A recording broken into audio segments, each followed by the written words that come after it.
Hello, and welcome to Lucas Group's Recruiter Intel Spotlight. My name is Mandy Witchen, and today I'm joined by Cindy Comisky, Executive Senior Partner with Lucas Group. Hi, Cindy. Thank you so much for joining us today. Thank you for having me. Today's topic is helping your HR team perform at their peak during COVID-19, and this is certainly a hot topic. But before we dive into today's discussion, if you would, Cindy, just tell me a little bit about your background, your area of expertise, and your current role with Lucas Group. Sure, and my background's actually in organizational development. So I was doing OD consulting for some of the Fortune 500 organizations here in the Atlanta area before I got into recruiting through a boutique management consulting firm. Got into recruiting about 5 years ago with Lucas Group, and I'm currently an executive senior partner. So as part of my role, I am acquiring and managing the client accounts, but I'm also placing HR professionals as well. So you see both sides of the desk there. That's right. Perfect. Thank you. And I'm really glad that you chose this topic for today's discussion. It's a perfect one because of the Labor Day holiday coming up, as well as a lot of the current workforce challenges that most employers are dealing with right now. And I don't think that I need to list them. I think we understand them and see them very much. But let's talk first about the historical significance of Labor Day. As a child, I always remember looking forward to it because it meant a day off of school. Day off of school, right? It means a little bit more than that. So if you would just tell us what this holiday is all about and why it's still relevant today. Sure. And I think we've all seen those movies that take place in the late 1800s where people are working in more manufacturing or kind of industrial type of conditions. They're working 12-hour, 14-hour, 16-hour shifts. There's no safety equipment. You've got kids that are working as young as 5 years old. It's kind of craziness when we think about it today. But back in the day, there were a lot of movements that were started by both unions and laborers themselves who wanted to get some better conditions for their work. So back in 1894, a bill was signed into law in order to celebrate the contributions of the laborers nationally, basically.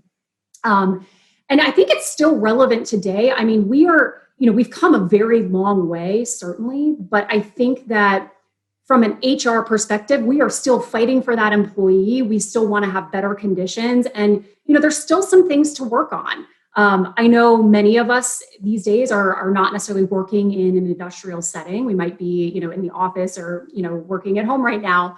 But sometimes, even working from home, you're still working 12-hour days because you don't set it off. You don't get up and leave and battle rush hour traffic. So I think our issues and challenges today just look a little bit different, but by all means, we still need, labor to be organized in a way that makes sense for the employee and kind of supports the employee. Absolutely. And as you described, Labor Day is a holiday that's all about celebrating the contributions of all types of employees. Its roots, like you said, that go back to manual labor, but also now it includes all different types of workers, from HR professionals, which is your area of expertise, to professionals and executives. So what can HR leaders do right now to keep teams engaged during the pandemic? So communication is going to be key here. Ultimately, this is nothing groundbreaking, earth-shattering. I think we've all done the Zoom happy hours, which I love. But I think, certainly if they're not already doing it, make sure that your C-suite, and in particular your CEO, is communicating with the greater employee base, whether that's through a quarterly town hall or maybe a bi-weekly email, kind of state of the business type of a thing. I think it's important to hear from the leaders of the business and understand what their priorities are, what they're working on. Ultimately, the worker is probably going to think up the worst case scenario in their mind where there is a lack of communication. So making sure that we are still communicating. I've also got some HR professionals that are including leaders of the business in their team meetings or their team calls or whatever that looks like right now. And that does two things. I think it helps remind an HR professional, you know what, I am a cog in this bigger wheel. I fit into this and here's how. But I also think a lot of HR professionals working from home right now, they're feeling a little disconnected from the business because they're not working with with the business, day in and day out in the same way, hands-on that they were prior to COVID. So I think it's also that kind of connection that they're getting from the business that helps you remind you of who you are and why you're doing this. Do you have any examples or anecdotes of great communication that you've seen by an HR leader that might be helpful? I'm so glad you asked that, Mandy. So I've got one client who has been conducting one-on-ones. And I would say my call to action for sure, if you're not already conducting one-on-ones with everybody that reports up into you, this guy does it for 60 people on his team. Make sure that you're setting whatever cadence makes sense for you to do that. What he does is he talks through 3 different questions of each person that he's talking to. So one is, what are you working on?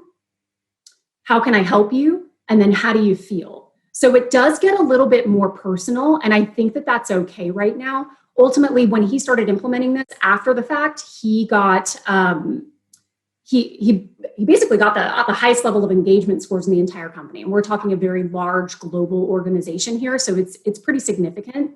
And I think we need to give employees a lot of grace right now, right? I mean, the world is very heavy. People have family members that are succumbing to this illness and they can't be with them. A lot of people are going through financial issues right now, right? It's tough to be in an environment and to be an HR professional in an environment where you are the sounding board for everybody. You need to be the strong person.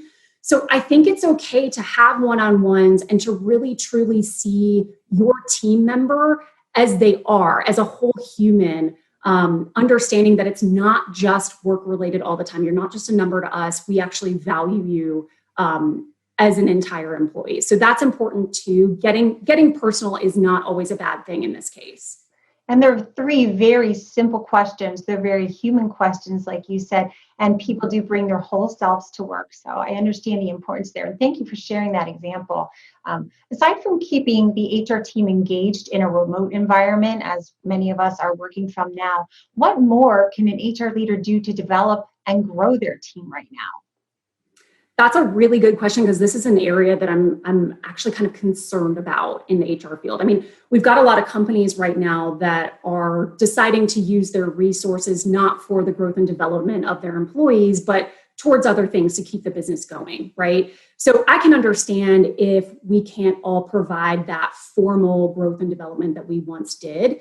But keep in mind, your top talent is going to want to know what their place is in growing and learning more and developing themselves. And if you're not giving them an outlet for doing that internally, they're going to go externally and find somebody else that does do it for them. So just keep in mind, if you can't do something formal right now, try to be creative, figure out a way you can do that informally. So some ideas, and these aren't going to work for everybody, it depends on the size of team you have and many, many other factors, but an HR shadowing program. If someone raises their hand and says, I want to learn more about HR information systems, let them be on that team's call as a fly on the wall so that they can learn more about it. And, it may not be a formal, here's your way to get into this role one day, but if anything, I think the benefit of that is the employee is going to feel like, they're doing something for me to allow me to learn and grow. And that's what we're trying to hit on right now. Another example, if you don't already have an HR mentoring program internally, make sure to turn that on.